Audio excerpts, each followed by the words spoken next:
আসছে 2025 সাল এবং এই 2025 সাল হচ্ছে মঙ্গলের বছর। কারণ মঙ্গল 9 সংখ্যার প্রতিনিধিত্ব করে এবং 2025 যদি আপনি পাশাপাশি যোগ করেন অর্থাৎ 2 0 এখানে 2 যোগ অবশ্যই কিন্তু 5। তো এই যে চারটে সংখ্যা 2 0 2 এবং 5 এটি পাশাপাশি যোগ করলে আপনারা অবশ্যই যে যোগফলটি পাবেন সেটা হচ্ছে 9 এবং এই 9 সংখ্যাই হচ্ছে মঙ্গলের সংখ্যা এবং 2025-এর সম্পূর্ণ সময়টাই কিন্তু মঙ্গলের ভাইব্রেশনে থাকবে। এবং আপনারা যেখানে ছকটি বা ডায়াগ্রামে যে ছকটি দেখতে পাচ্ছেন সেখানে আমি মঙ্গলের সারা বছরের বিভিন্ন অবস্থানগুলি অতি সূক্ষ্ম বিচারে এখানে দেখিয়েছি এবং প্রত্যেকটি তথ্যের আধারে আমি জানাবো কিভাবে এই মঙ্গল আপনার 2025 সালকে প্রভাবিত করবে আপনার মানসিক স্তরে, আপনার পারিপার্শ্বিক স্তরে, পারিবারিক স্তরে এবং অবশ্যই স্বাস্থ্যের বিষয়ে। তাই অবশ্যই আলোচনাটা মনোযোগ সহকারে শুনবেন।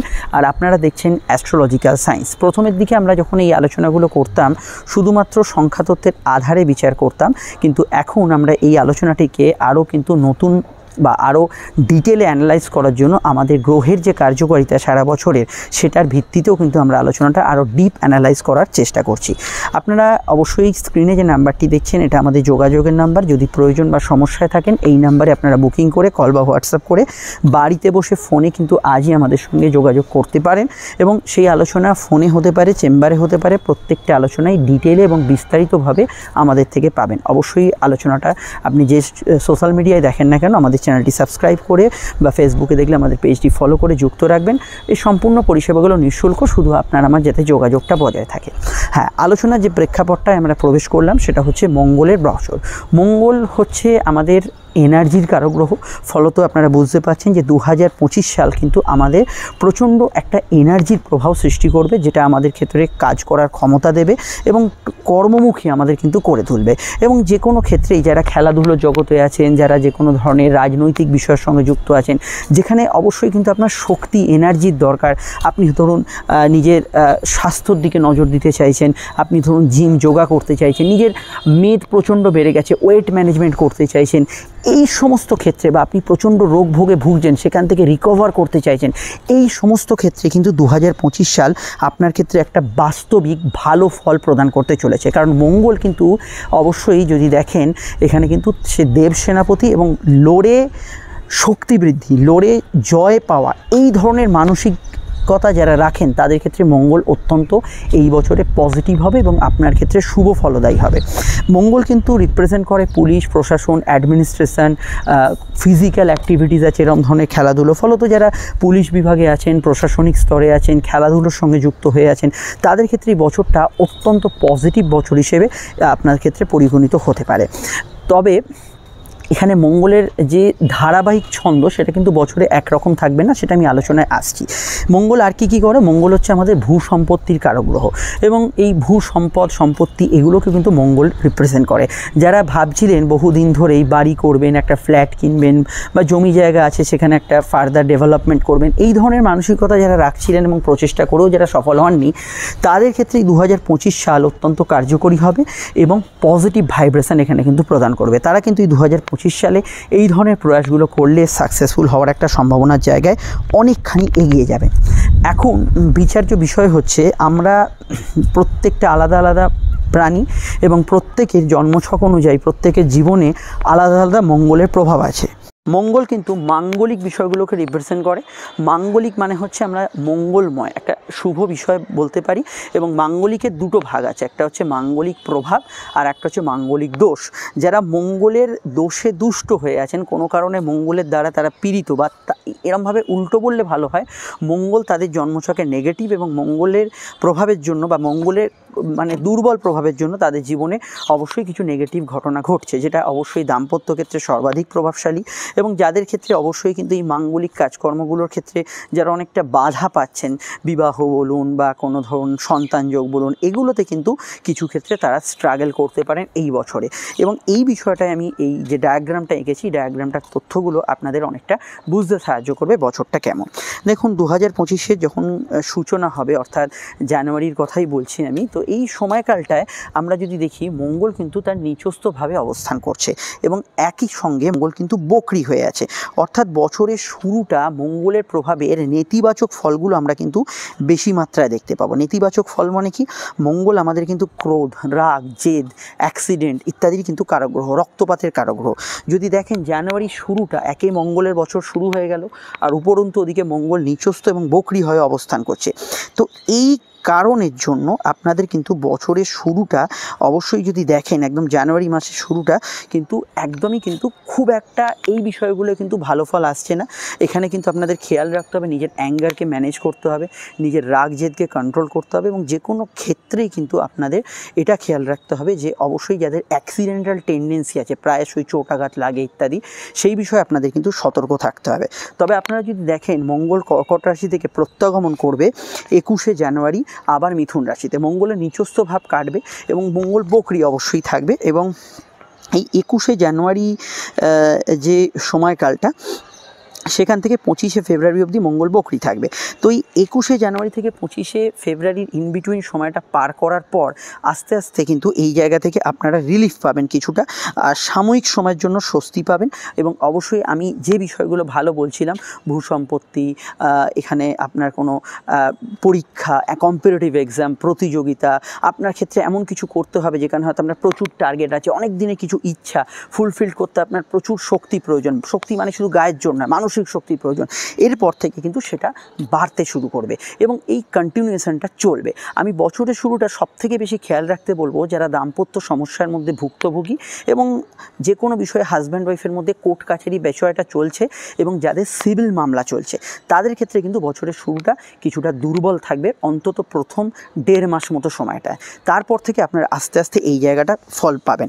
কিন্তু যখন কোনো গ্রহ বক্রী হয়, আপনারা জানবেন সেই গ্রহ কিন্তু আগের রাশিতে ফিরে গেলেও সে কিন্তু আবার পুনরায় সেই রাশিতে প্রত্যাগমন করে। অর্থাৎ এখানে মঙ্গল নিচস্থভাবে বক্রী হওয়ার জন্য কর্কট থেকে মিথুনে গেল, কিন্তু যখনই আবার 23শে এপ্রিল 2025 এলো, মঙ্গল আবার কিন্তু সেই নিচস্থভাবে প্রবেশ করলো। এবং এই 23শে এপ্রিল থেকে আরম্ভ করে আপনার 7ই জুন অবধি সময়টা, এই সময়টাও কিন্তু আবার ওই ক্রিটিক্যাল সিচুয়েশানগুলো, অর্থাৎ এই চোটাঘাত, দাম্পত্য অশান্তি, কোনো ক্ষেত্রে আপনি নিজের রাগকে কন্ট্রোল করতে পারছেন না, ঝগড়ায় বিবাদ অশান্তি, বা বছরের শুরুর দিকে যদি দেখেন যুদ্ধ বিগ্রহ, রাজনৈতিক পরিস্থিতি কিছুটা দুর্বল হওয়া, সরকার এবং আমাদের জনগণের মধ্যে কিছু অসহনীয় পরিস্থিতি সৃষ্টি হওয়া, এগুলোর প্রবণতা কিন্তু ভীষণভাবে কিন্তু অ্যাট দ্য টাইম এই যে সময়টা কিন্তু বাড়বে। তবে এটুকু আমি বলবো যে বছরের শুরুটা যে 1.5 মাসটা ট্রাভেল দেবে, তুলনামূলক কম ট্রাভেল পাবেন আপনি এপ্রিল থেকে 7ই জুন অবধি। এই ধরনের বিষয়গুলোতে আপনারা কিন্তু অবশ্যই অ্যালার্ট থাকবেন। এখন দেখুন, আমার কাছে আপনার জন্মছক নেই, কিন্তু আপনি আপনার ব্যক্তিগত জীবনটা জানেন, আপনি দাম্পত্য অশান্তিতে ভুগছেন কিনা, চোটাঘাতের সমস্যা আছে কিনা, জমি জায়গা বাড়ি নিয়ে কোনো ক্ল্যাশ চলছে কিনা, এগুলো যদি চলে, বা আপনার কোনো রাজনৈতিক বিষয় নিয়ে অশান্তি চলছে, পুলিশি ঝামেলা চলছে, এই বিষয়গুলো আপনাকে কিন্তু অ্যালার্ট থাকতে হবে। এইটাতেই কিন্তু বোঝা যায় আপনার জন্মছকের এই টেন্ডেন্সি অনুযায়ী আপনার কোন গ্রহ দুর্বল আছে। ডেফিনেটলি আপনার মঙ্গলের কিছু সমস্যা থাকার কথা। তো এই বিষয়টা আমরা দেখতে পাচ্ছি। এবার আমরা যদি দেখি এই যে 7ই জুন, এই 7ই জুন মঙ্গল কিন্তু সিংহ রাশিতে প্রবেশ করলো। এই সিংহ রাশিতে প্রবেশ করার পর 2024-এর যে পরবর্তী সময় 2025-এ মঙ্গল এসে প্রবেশ করছে সিংহ রাশিতে।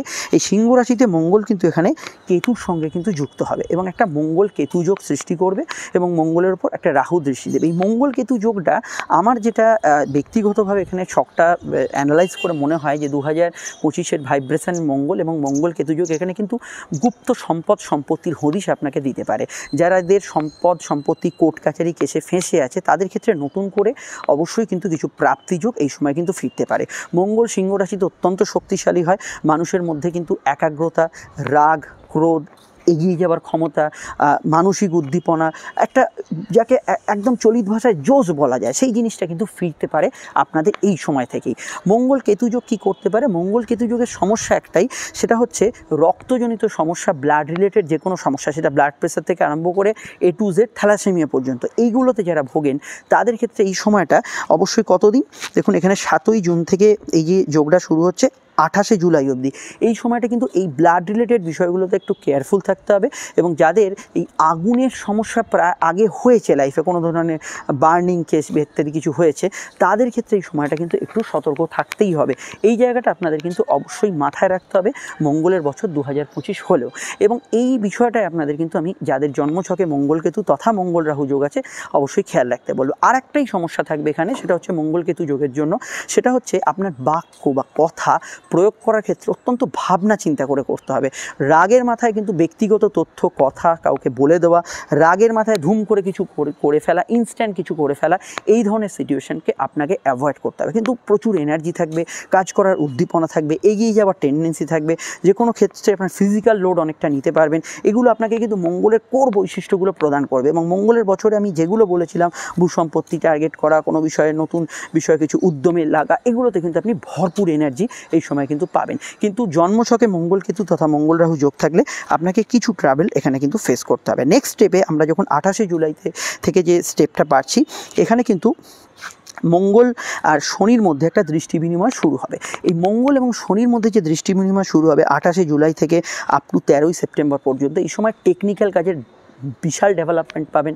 যারা ইঞ্জিনিয়ারিং ফিল্ডে আছেন, যারা প্রমোটিং ফিল্ডে আছেন, সিভিল কনস্ট্রাকশন, সিন্ডিকেট, কোনো রিয়েল এস্টেট প্রফেশনে আছেন, ডেফিনেটলি এই সময় ভালো ফল পাবেন। এবং যে কোনো ইঞ্জিনিয়ারিং শিল্প, সেটা সূক্ষ্মাতি সূক্ষ্ম কাজ হলো, ভারী ইঞ্জিনিয়ারিং শিল্প হলো, ক্ষুদ্র কুটির শিল্প হলো, কারখানা হলো, এর মধ্যে একটা ব্যাপক আকারের ডেভেলপমেন্ট এই সময় কিন্তু বাড়বে। এবং এই যে শনি মঙ্গল যোগটার এই প্রভাবটা, এটা কিন্তু আমাদের ক্ষেত্রে পড়াশোনা, ইঞ্জিনিয়ারিং ফিল্ড নিয়ে পড়াশোনা ইত্যাদি বিষয় নিয়ে যে কোনো গবেষণা, রিসার্চ, টেকনোলজি, এই ধরনের বিষয়তে আপনারা যদি যুক্ত থাকেন, প্লাস আপনি যদি কোনো কোর্স পড়াশোনা এগোতে চান, ডেফিনেটলি এই সময় কিন্তু গুড রেজাল্ট পাবেন। এবং এটা খেয়াল রাখতে হবে, শনি মঙ্গল যোগের কিন্তু জন্মছকে উপস্থিতি থাকলে এই ধরনের বিষয়গুলোতে আপনি ভালো ফল পেলেও আপনাকে কয়েকটা পয়েন্টের সমস্যা ক্রিয়েট করবে। এক হচ্ছে চোটাঘাতের টেন্ডেন্সি এই সময় কিন্তু বেড়ে যাবে। চলাফেরার বিষয়ে সচেতন থাকতে হবে। এবং শনি মঙ্গল যোগের প্রভাব আপনার জন্মছকে থাকলে দাম্পত্য অশান্তি কিছুটা শিকার হতে পারেন। এটা এই কেতু মঙ্গলেও কিন্তু হতে পারেন, যদি অঙ্গারক যোগ বা ইত্যাদি থাকে। মানে আমি যেটা 7ই জুন থেকে 28শে জুলাই অবধি বললাম, কিন্তু 28শে জুলাই থেকে স্পেশালি 13ই সেপ্টেম্বর অবধি এই ধরনের বিষয়গুলো আপনাকে কিন্তু খেয়াল রাখতে হবে এবং অবশ্যই বিষয়টা পজিটিভ থাকতে হবে। 13ই সেপ্টেম্বর থেকে আপনারা কিন্তু আবার ফ্রি মঙ্গলের বছরে যে এনার্জেটিক প্রভাব, এগুলো কিন্তু আবার পাবেন। এবং ওভারঅল একটা ভালো অ্যাসপেক্ট এই সময় কিন্তু মঙ্গলের প্রভাবে থাকবে। সবথেকে স্ট্রং সময় থাকবে সেটা হচ্ছে আবার অক্টোবরের 27 তারিখ থেকে, তখন মঙ্গল সক্ষেত্রস্থ হবে। বৃশ্চিকে মঙ্গল প্রবেশ করার জন্য মঙ্গলের সক্ষেত্রে প্রভাব থাকবে। এবং যেগুলো বছরের শুরুতে নানাবিধ কারণে বাস্তবায়িত হতে পারলো না, সেগুলো এই বৃশ্চিকের মঙ্গল কিন্তু অত্যন্ত ভালোভাবে আপনাকে এক্সিকিউট করবে।